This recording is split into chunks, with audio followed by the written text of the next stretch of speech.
mana ni gik molos gi lwet dhano dao kamano dekoro lakini kaka ne wawacho cha kata tin to donginjo kaka gite dongimbu mor dong kabisa banyiso ni kama Nyasaye nitie kama gitime gik Nyasaye kata tin to tedore maber dong achiegni weloso donge amen wantiere kidieny mokwongo tielo mogik mar chenro mar Injili kalo ka wantiere kai kod amazing band donge mabende wadhi ka watieko to daher mondo koro abaro jomoko dwa chanda. How are you? We love you. Donge. Amen. Gidwa Kenya kamoro donge. Awe wacho donge ni. Donge. Okang na we wacho otama. Machiegni uru kikwake wangeni ng'a mabende wan godo kae wafula nyingi kanisa. Inyalo wacho thuru kamiae donge. To dolo mari bi wache. To wasudo donge. Wachagi kai gini the only man in the team. Uyero ruwai. Nyiri kende. Okay. Aya. King'iyo kamera. Okay. Opakuru Yesu. Amen. Ginyinga na ilonga Kevin Ochieng. Jadolo ma Bishop Simeon Oyugi kanisa mar Amazing Gospel Ministries Kayole. Kanisa na Madalen Kalo Church of the Nazarene. Amen. Iro kamano. Pakiesu. Amen. Pakiesu. Amen. Ilonga ni Purity Akinyi Otieno Owara Okenda Giwe achiel Joseph Otieno alemo e kanisa miluongo ni Reconciliation Christian ebo Bishop Stephen Olum. Amen. Iro kamano ahinya. Amen. Pakiesu. Amen. Ilonga ni Bona Mboya Owara leo Yesu Kristo mwana chunya alemo e kanisa ma Reconciliation Christian Center ebo Stephen Olum. Amen. Paki Yesu. Anilonga ni mera bakela yeko. Anya ugenya masidindi. Dale mekanisa mar CCA, Church of Christ in Africa. Bo Japonshi Larry Oduor. Amen. Opako. Ninga in Edna Diambo. Atieno. Wanyoma ambe licho achiel an gi nyathi achiel majaber kamin.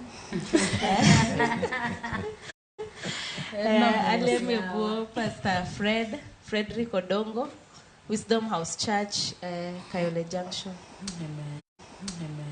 Arwa papake. Amen. An gilonga Morina Chieng. An nyagemiala miyo man gi nyithindo ariyo manyiri. Aleme kanisa mar Holy Spirit Church bo Jakwath Kennedy Odongo. Amen. Ero kamano kendo waroko ni machiegni kata ka kinde osedhi kamano manyiso ni kwadhi go mbaka mang'eny ahinya donge unyalo mana loso kodo matine wi band marunu ni unuchake karang'o to ang'o maber mabende useneno kaka band mopogre samoro museneno e bands mamoko to ang'o mopogre ma unutimo kaka amazing band donge mano ng'ato kata ji ariyo nyalo loso kodo nyiso kaka nuchako band marunu to ng'at machielo nyiswa gimopogre mutimo ma jomoko ok tim do. Aya. Ji ariyo mana mapiyo nikech ung'eyo. Getwa dwa yongo kendo matin kata pok wadhi. Edna. Time is bad. Koro Edna.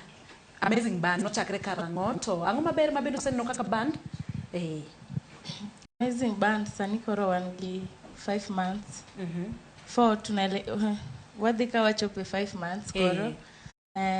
Gima ber ma watimo en ni wakelo ji machiegni gi Nyasaye kokalo kuom keshas koluongwa keshas wadhi and normally ka wantie available to okochuno ni nyaka fea tich Nyasaye tich ma watiyo koro Nyasaye ni waseneno kotimonwa madongo saber mochung' butwa kae makoro ng'itnene Ambo se changia kumakoro wachope to Nyasaye mondo gwedhe nya Jerusalem be no join wakoro wang'eni wadhi mabor kokalo kuom lwet Nyasaye. Amen. To un gi dweche abich ang'o mano dhiro mondo chak band? Na waneno ni ka wabiro kanyakla to ing'eni nitie ji e band kae ng'ato ka ng'ato nigi mich mopogore opogore. Koro ka wabiro kanyakla wanyalo loso gimoro, wanya konyo kata nyithindo moko manoko ka wa spread go Injili. Because wase win more souls to Christ kokalo kuom Injili Keshas gi. Amen.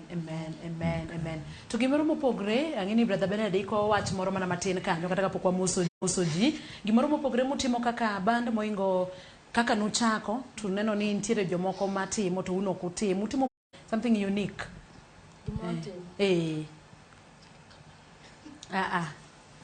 Edna. Gat machielo nyalo loso, nyalo nyisowa, makata un kuneno to kuneka bands mamoko timo. Tibut ben. Inyisa kamano. Gima nyalo wacho na tini seche moko nitie kaka bands.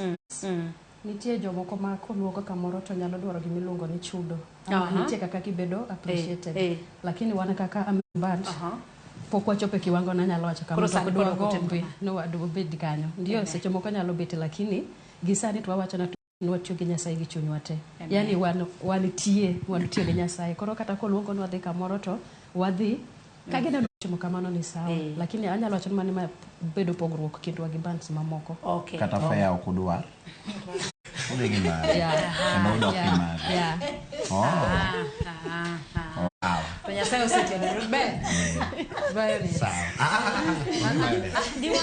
Owacho ni kaka sani. Nikech nchaka gichako to nyaka sani gineno kapok gitimo gima kamano do to gibende gigombo ni gitim Nyasaye omed bedo jakony bedo jachiwo kinde nikech ibo yudo ka samoro luongu kamoro to kukwayo mano ni papto ongadore inen to gin gigombo dhi mondo gitim to Nyasaye omed timango provide omed bedo jachiwo donge ang'eyo ben wedigo koro bende ni kod wach kapok gimoso ji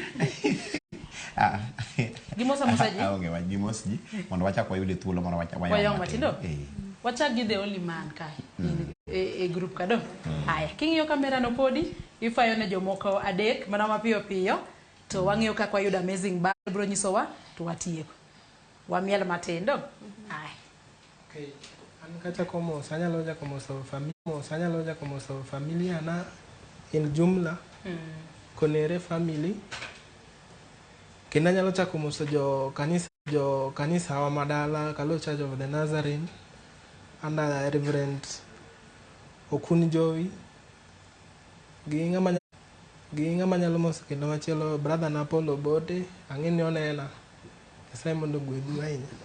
Amen. Aya, in next. Tetie ge microphone.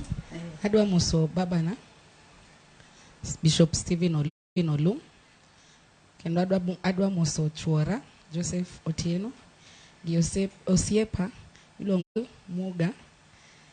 Amen. Ilura no? Ilu doluogo inoma. Aya, ni wacha kata gidok moro. But insa wakoro. Aya.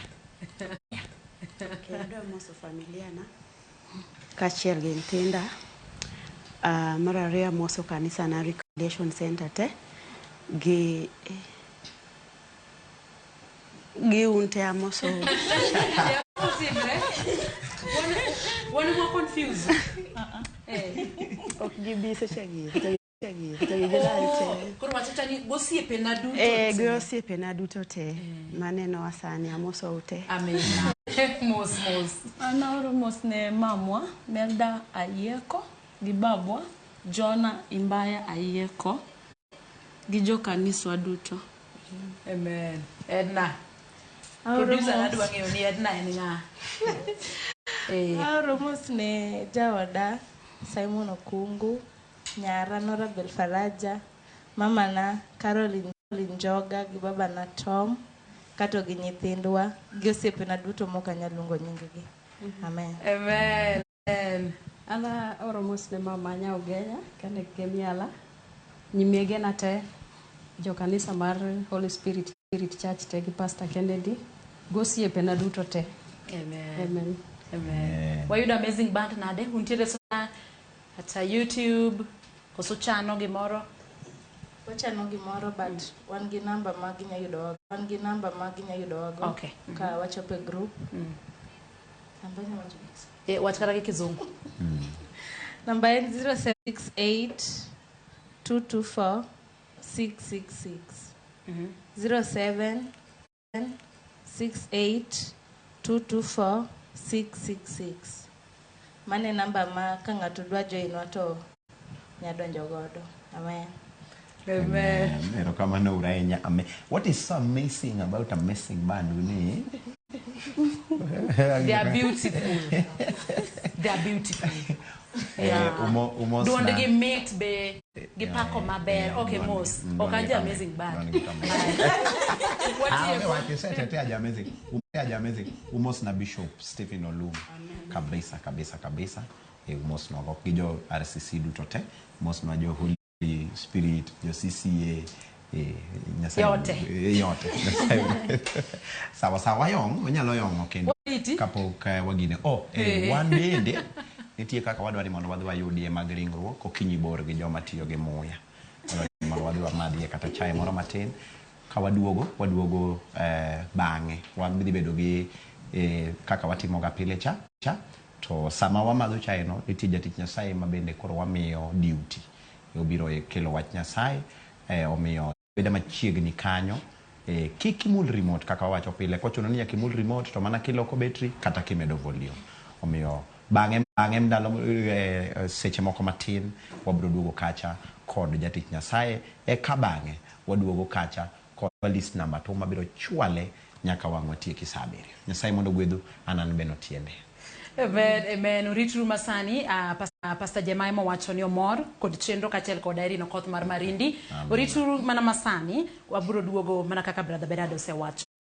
Medikete Injili kalo to bang'e kanyo wabro bedo kanyo kod welo mathoth mabende wabro bedo kod kae. Anilo ng'ani roda nyarko kitmo Oritu masani kwe mar Kristo mondo bed kodu. Wayong kendo matin donge aya.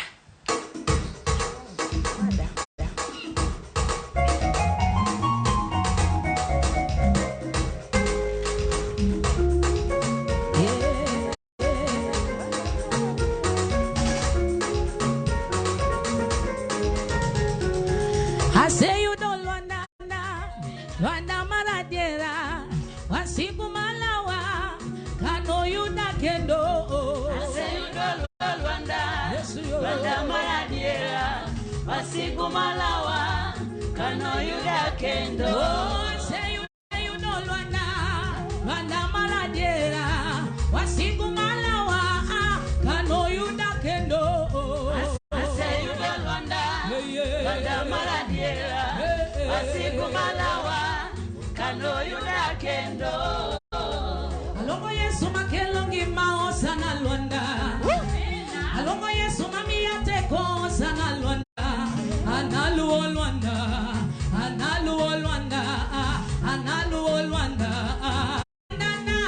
I say you go Luanda Maradera, Wasiku Malawa,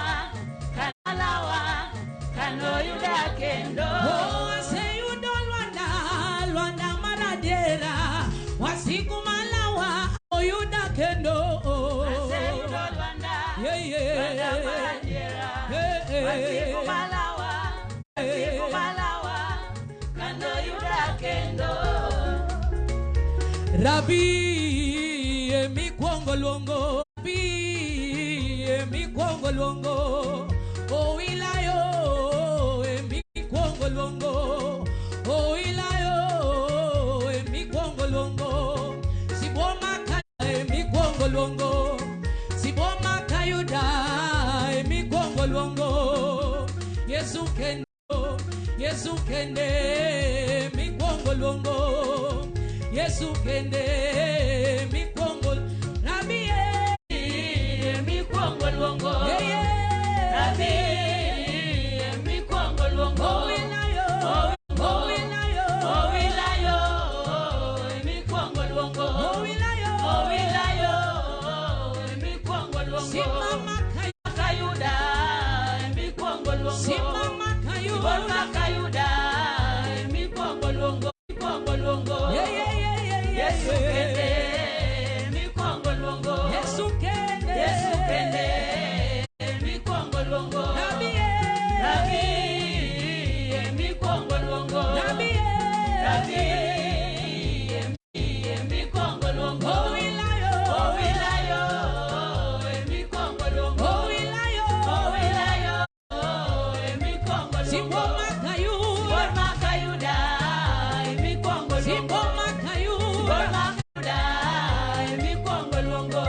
kende Yesu kende mikwongo luongo Yesu kende mikwongo luongo Luongo Yesu jatelo babayo